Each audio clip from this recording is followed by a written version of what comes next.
Hello everyone, आपका बहुत बहुत स्वागत है आपका अपने चैनल हिंदी साहित्य सागर में। आज इस वीडियो में क्लास 11th का काव्य खंड से चैप्टर नंबर 10 जो कि कबीर दास जी के द्वारा रचित 2 पद हैं, जिसमें पहला पद है बालम आओ हमारे गेहरे और दूसरा पद है अरे इन दो हुन राह न पाई। इन दोनों पदों पर आधारित मल्टीपल चॉइस क्वेश्चन और बुक बेस्ड क्वेश्चन दोनों ही करेंगे, जो कि हमारे टर्म 1 और टर्म 2 दोनों ही एग्जामिनेशन के लिए इम्पॉर्टेंट है। तो चलिए इसकी शुरुआत करते हैं। हमारा पहला प्रश्न है, कबीर दास जी का जन्म कब हुआ था? ऑप्शन ए 1398 में, 1390 में, 1365 में या 1372 में। तो इसका राइट आंसर होगा ए 1398 में। क्वेश्चन नंबर 2 है, कबीर दास जी का जन्म कहाँ हुआ था? काशी में, बिहार में, पूर्णिया में या छपरा में। तो इनका जन्म 1398 में काशी में हुआ था। क्वेश्चन नंबर 3 है, कबीर दास जी के गुरु का नाम क्या था? शिवानंद, रमानंद, बल्लवाचार्य या विट्ठल दास। तो इसका राइट आंसर होगा बी, कबीर दास जी के गुरु का नाम रमानंद था। क्वेश्चन नंबर 4 है, कबीर दास जी ने अपनी रचनाओं में स्वयं को क्या कहा है? क्वेश्चन नंबर 4 है, कबीर दास जी ने अपनी रचनाओं में स्वयं को क्या कहा है? ए जाति पाति के समर्थक हैं, बी स्वयं को जुलाहा और काशी का निवासी कहा है, स्वयं को सगुन बताया है या इनमें से कोई नहीं। तो राइट आंसर इसका बी होगा।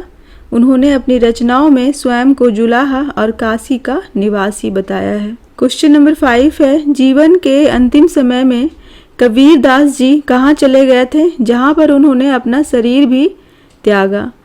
ए बनारस, बी काशी, सी मगहर या इनमें से कोई नहीं। तो इसका राइट आंसर होगा सी मगहर, क्योंकि उस समय समाज में एक अंधविश्वास प्रचलित था कि काशी में जो अपना शरीर त्याग करता है उसे स्वर्ग मिलता है और जो मगहर में अपना शरीर त्यागता है उसे नरक मिलता है। और कबीर दास जी ने इसी अंधविश्वास को तोड़ने के लिए मगहर गए थे और वहाँ पर उन्होंने अपना शरीर त्यागा था। तो राइट आंसर सी होगा। क्वेश्चन नंबर 6 है, मसीह कागज छुओ नहीं, कलम गहियो नहीं हाथ। इसके माध्यम से कबीर दास क्या कहना चाहते हैं?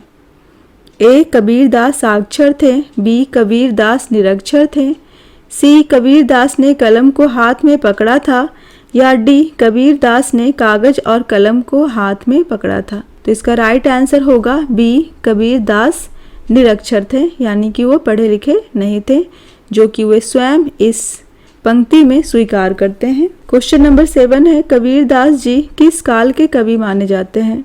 ए रीति काल, बी आदि काल, सी भक्ति काल या डी इनमें से कोई नहीं। तो इसका राइट आंसर होगा सी, कबीर दास जी भक्ति काल के कवि माने जाते हैं। क्वेश्चन नंबर 8 है, भक्ति काल के ज्ञान मार्गी शाखा में सर्वोच्च स्थान प्राप्त करने वाले कबीर दास जी किस धारा के प्रवर्तक कवि माने जाते हैं?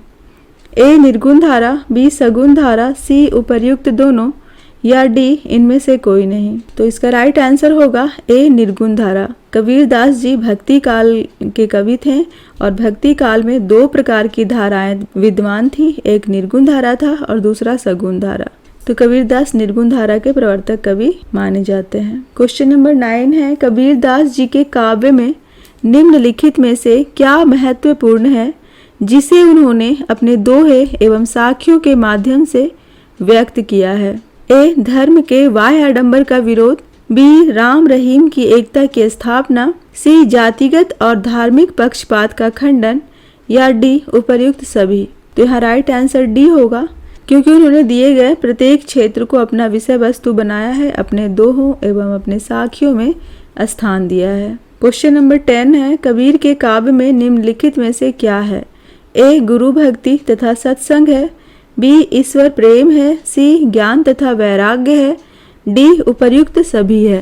तो इसका राइट आंसर डी होगा, उपर्युक्त सभी है। उनके काव्य में गुरु भक्ति भी है, सत्संग पर भी उन्होंने जोर दिया है, ईश्वर प्रेम भी है, ज्ञान की भी बात वे करते हैं और वैराग्य भी है। क्वेश्चन नंबर 11 है, कबीर के काव्य में निम्नलिखित में से क्या नहीं मिलता है?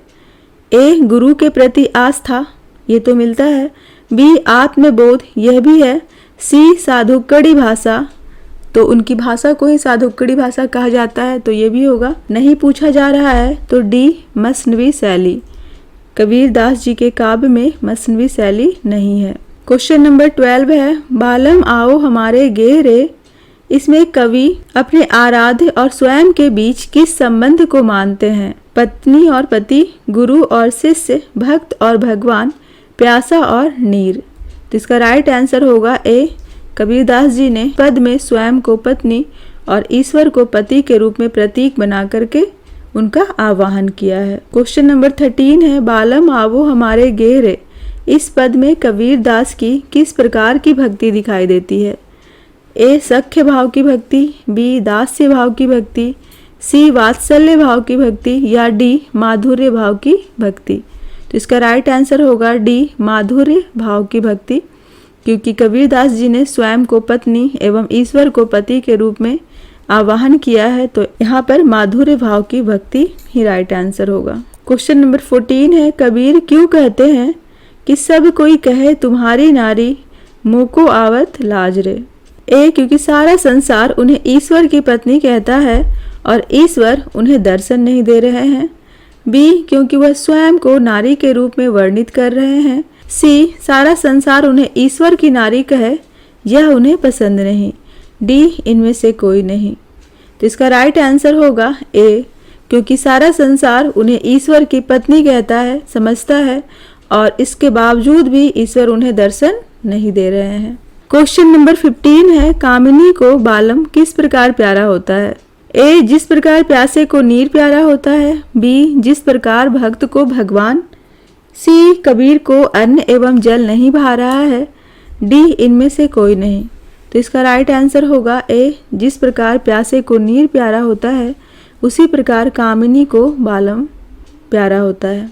क्वेश्चन नंबर 16 है कबीरदास जी को अन्न नहीं भा रहा है एवं उन्हें नींद नहीं आ रही है तथा उन्हें घर एवं बाहर कहीं चैन नहीं है, ऐसा क्यों हो रहा है? ए परमात्मा से विद्रोह के कारण, बी परमात्मा से वियोग के कारण, सी वह ज्ञान प्राप्त करना चाहते हैं, डी इनमें से कोई नहीं। तो राइट आंसर होगा बी परमात्मा से वियोग के कारण। क्वेश्चन नंबर 17 है बालम आओ हमारे गेह रे। इस पद में किस रस का प्रयोग किया गया है? ए श्रृंगार के संयोग पक्ष का, बी श्रृंगार के वियोग पक्ष का, सी शांत रस का या डी अद्भुत रस का। तो यहाँ पर श्रृंगार के वियोग पक्ष का वर्णन किया गया है, राइट आंसर बी होगा। क्वेश्चन नंबर 18 इन पदों में किस शब्द शक्ति का प्रयोग किया गया है? अमिधा शब्द शक्ति का, बी व्यंजना शब्द शक्ति का, सी लक्षणा शब्द शक्ति का या डी इनमें से कोई नहीं। तो इसका राइट आंसर होगा बी व्यंजना शब्द शक्ति का।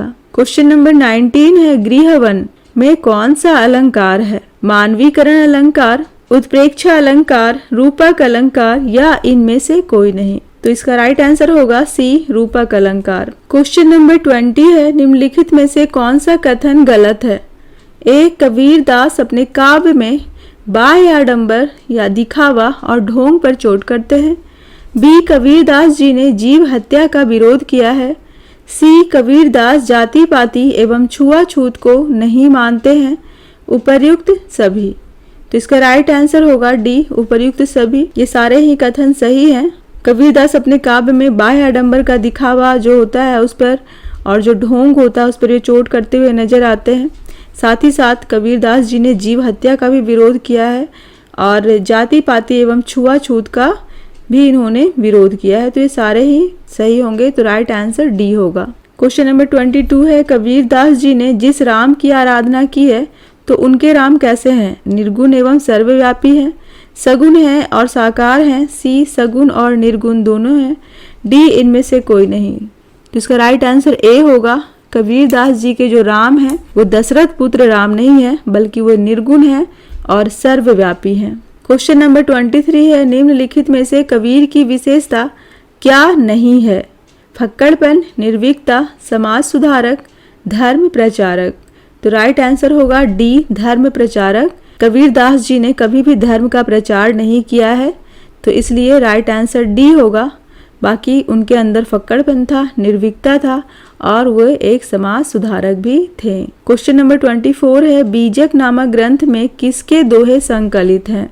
कबीरदास जी के, धर्मदास जी के, रैदास जी का या नानक जी का? तो इसका राइट आंसर होगा कबीरदास जी के दोहे को संकलित करके बीजक नामक ग्रंथ की रचना की गई है। क्वेश्चन नंबर 25 है, बीजक नामक ग्रंथ का संकलन किसने किया था? सुंदरदास जी ने, रैदास, कबीरदास, धर्मदास? तो इसका राइट आंसर होगा डी, धर्मदास जी ने बीजक जो ग्रंथ है उसका संकलन किया था। क्वेश्चन नंबर 26 है, भक्ति काल के निर्गुण धारा के किस कवि के दोहे को गुरु ग्रंथ साहब में स्थान दिया गया है? ए कबीरदास जी का, बी धर्मदास जी का, सी सूरदास जी का या डी सुंदरदास जी का? तो इसका राइट आंसर होगा ए कबीरदास जी का।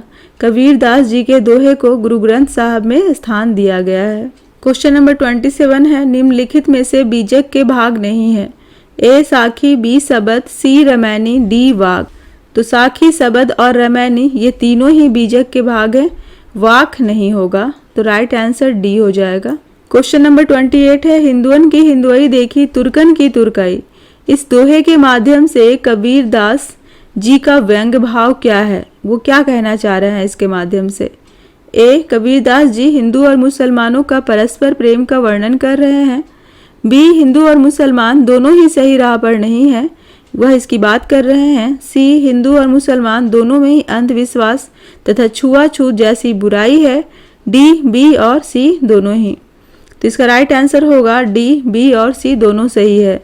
क्वेश्चन नंबर 29 है, कबीरदास जी ईश्वर को कहाँ निवास पाते हैं? ए मंदिर में, बी मस्जिद में, सी गिरिजाघर में, डी प्रत्येक स्थान में एवं प्रत्येक जीव में? तो राइट आंसर होगा डी, कबीरदास जी ईश्वर को सर्वव्यापी माने हैं और इसलिए उनका निवास स्थान वे प्रत्येक स्थान में एवं प्रत्येक जीव में मानते हैं। क्वेश्चन नंबर 30 है, कबीरदास जी अंतिम पद में कहते हैं, कहे कबीर सुनो भाई साधु, कौन राह है जाई? यहाँ पर कबीर किस राह की बात कर रहे हैं? ए हिंदू और मुस्लिम के राह की, बी एक ऐसे राह की जिसमें मानव धर्म ही सर्वोपरि हो, सी मुस्लिम धर्म के राह की, डी हिंदू धर्म के राह की? तो यहाँ पे राइट आंसर होगा बी, एक ऐसे राह की बात कर रहे हैं जिसमें मानव धर्म ही सर्वोपरि हो, जिसमें अंधविश्वास ना हो, जीव हत्या ना हो, जिसमें जाति पाति का भेदभाव ना हो। क्वेश्चन नंबर 31 है, हिंदू अपने करे बड़ाई, गागर छुअन न दे, वेश्या के पायंतर सोए, यह देखो हिंदुआई। इसके माध्यम से कबीरदास जी हिंदू धर्म में व्याप्त किस बुराई का वर्णन कर रहे हैं? ए अंधविश्वास का, बी छुआछूत एवं बाह्य आडंबर तथा जातिगत विविधता का, सी जीव हत्या का या डी इनमें से कोई नहीं? तो इसका राइट आंसर बी हो जाएगा। इस पद के माध्यम से कबीरदास छुआछूत एवं बाह्य आडंबर तथा जातिगत विविधता का विरोध करते हुए नजर आ रहे हैं।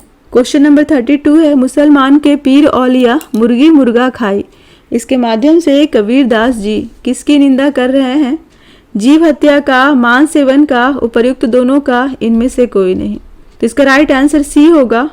यहाँ पर इस पद में कबीरदास जी जीव हत्या का भी विरोध कर रहे हैं, साथ ही साथ मांस सेवन का भी विरोध कर रहे हैं, वो मांस सेवन को निषेध बता रहे हैं। क्वेश्चन नंबर 33 है, जेवन का अर्थ क्या होता है? पद में एक स्थान पर आया है, सब सखियां मिली जेवन बैठी, घर भर करे बड़ाई।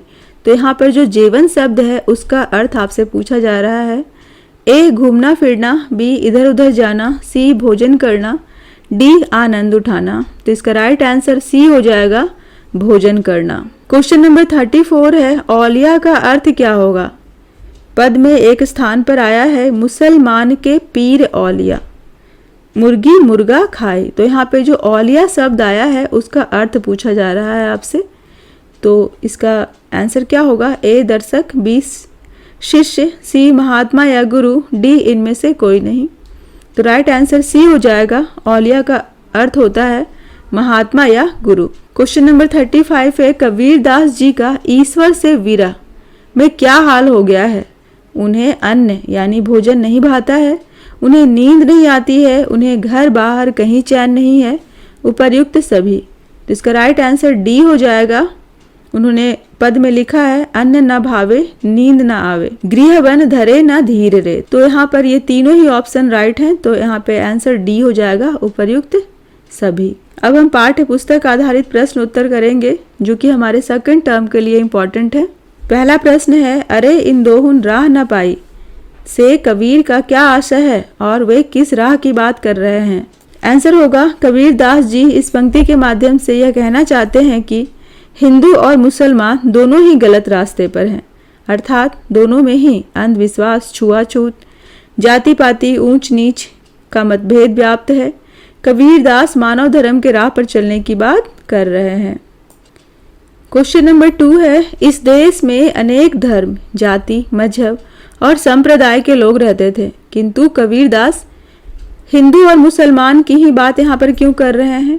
तो इसमें यह पूछा जा रहा है कि जो कबीर दास के जो पद दिए गए हैं पाठ्य पुस्तक में, और उसमें कबीर दास जो फटकार लगा रहे हैं, तो वहाँ पर केवल हिंदू और मुसलमान इन्हीं दोनों धर्मों की बात क्यों किए हैं, जबकि भारत में अनेक धर्म, अनेक मजहब और अनेक संप्रदाय के लोग रहते हैं। तो इसका आंसर आपको लिखना है। तो आंसर होगा, जिस समय की बात कवि करते हैं उस समय भारतवर्ष में हिंदू और मुसलमान यह दो धर्म के लोगों की संख्या अधिक थी तथा इन दोनों धर्मों में मतभेद हमेशा बना रहता था। साथ ही साथ इन दोनों धर्मों में पाखंड, छुआछूत, अंधविश्वास तथा बाह्य आडंबर अधिक था, और यही कारण है कि कबीर दास जी ने हिंदू और मुसलमान इन्हीं दोनों धर्मों को अपने पद में स्थान दिया है। क्वेश्चन नंबर 3 है, हिंदुअन की हिंदुआई देखी, तुर्कन की तुर्काई। इसके माध्यम से कवि क्या कहना चाहते हैं, वे उनकी किन विशेषताओं की बात कर रहे हैं। तो इसका आंसर होगा, कबीर दास जी यहाँ व्यक्त करते हुए कहते हैं कि मैंने हिंदू और मुसलमान दोनों को ही देख लिया, दोनों में ही अनेक बुराइयां हैं और दोनों धर्मों में सुधार की आवश्यकता है। हिंदू को लेकर कबीर दास जी कहते हैं कि हिंदू धर्म में छुआछूत एवं अंधविश्वास का बोलबाला है। वह अपना बर्तन किसी को हाथ तक नहीं लगाने देते, अपने गागर से किसी को पानी नहीं पिलाते, और यही लोग रात को वेश्या के पैरों तले सोते हैं। वहीं मुसलमान जीव हत्या करते हैं तथा परिवार में ही बच्चों की शादियां करवाते हैं। क्वेश्चन नंबर 4 है, कौन राह है जाई का प्रश्न कबीर के सामने भी था। क्या इस तरह का प्रश्न आज भी समाज में मौजूद है।